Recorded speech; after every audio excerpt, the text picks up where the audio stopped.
Just one drink a day may increase high blood pressure risk. Moderate alcohol consumption is thought to be heart healthy, but a new study suggests that the truth is more complicated. Drinking alcohol, even in moderation, may increase your risk of developing high blood pressure, say researchers. Yes, this is the same moderate that we've been told many times before as heart healthy. While earlier research has suggested that light and moderate alcohol consumption reduces the risk of dying from cardiovascular disease, a new study has a different finding. This study certainly adds a twist to the notion that moderate alcohol consumption is beneficial for cardiovascular health, said Dr. Gregory Marcus, Director of Clinical Research, Division of Cardiology, at the University of California, San Francisco, who was not involved in the study. Moderate drinking not so heart healthy. The new study was presented today at the American College of Cardiology's 68th annual scientific session. It included data from 17,059 U.S. adults who took part in the National Health and Nutrition Examination Survey, NHANES, between 1988 and 1994. People in the study reported their drinking behavior on several questionnaires. Study staff also measured participants' blood pressure at home or at a mobile examination center. Researchers studied over 17,000 people and found those who consumed 7 to 13 drinks of alcohol per week were 53% more likely to have stage 1 hypertension, compared to non-drinkers. Heavy drinkers more than 14 drinks per week were 69% more likely to have stage 1 hypertension than non-drinkers. One standard drink contains about 0.6 fluid ounces of pure alcohol. Researchers assessed people's blood pressure using the 2017 American College of Cardiology and American Heart Association guidelines. These new guidelines lowered the cutoff for stage 1 hypertension to a systolic blood pressure between 130 to 139 mm Hg or a diastolic pressure between 80 to 89 mm Hg. The researchers found similar results for both men and women, although the available study abstract doesn't provide separate data for them. Study author Dr. Amer Aladdin, a cardiology fellow at Wake Forest Baptist Health, told Healthline they plan to do additional tests of the gender differences in the future. The researchers also took into account other risk factors for high blood pressure, such as age, race, and income.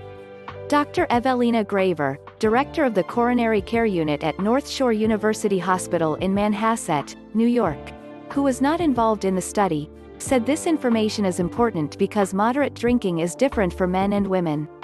According to the U.S. Dietary Guidelines for Americans, moderate drinking for women is up to 1 drink per day, and for men it is up to 2 drinks per day, or 7 and 14 drinks per week, respectively. The study has not yet been published in a peer-reviewed journal, so the results should be viewed as preliminary. Many factors drive blood pressure. Marcus, a cardiologist, said he doesn't think it's surprising that even moderate alcohol consumption is sufficient to raise the blood pressure.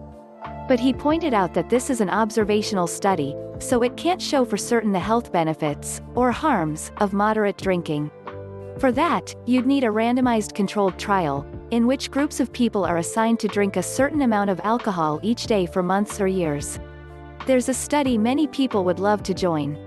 Marcus said the results could also be thrown off by other factors that tend to travel with individuals who are able to stick to a routine and avoid excess. For example, people who drink lightly or abstain may also tend to eat healthy, exercise regularly, and get enough sleep, all of which can lower their blood pressure. Graver said the type of alcohol that people drink could also make a difference. Red wine, for instance, is thought to have anti-inflammatory effects on the body, which may also impact heart health. And what you eat with your glass of beer or wine or shot of whiskey can affect your blood pressure, too. All of the pretzels, peanuts, and other snacks that go along with alcohol consumption have a significant amount of salt in them, said Graver. That in itself could be driving the hypertension. Even news stories that talk about the heart benefits of alcohol may play a part. It is possible that once someone receives a diagnosis of hypertension, they may then be incentivized to drink alcohol in moderate amounts, said Marcus. In a 2015 study, Marcus and his colleagues found that people who believed that alcohol is heart healthy were more likely to drink more, compared to those who thought otherwise. The big picture of heart health. So what does the new study mean for your blood pressure and drinking preferences? Marcus said, "The evidence is growing that even moderate alcohol consumption may, in fact, not be as heart healthy as we previously believed. There are also other health risks to keep in mind." Marcus said one that is underappreciated is the link between alcohol, even moderate amounts, and an increased risk of atrial fibrillation, a quivering or irregular heartbeat. Moderate and even more so, heavy alcohol consumption is also linked to some types of cancer, including head and neck, breast, and colon cancers. Graver, though, emphasized that there should not be a cookie-cutter approach to every single patient regarding their alcohol consumption. The first step is to check your blood pressure. Your doctor should do this as part of your regular office visits. You can also check your blood pressure at home. If your blood pressure is borderline or high, talk to your doctor about your options. This often means looking at the big picture, not just how much you drink. If a patient has significant risk factors for hypertension besides the alcohol consumption, I would definitely err on the side of decreasing their alcohol consumption to either none or truly mild consumption.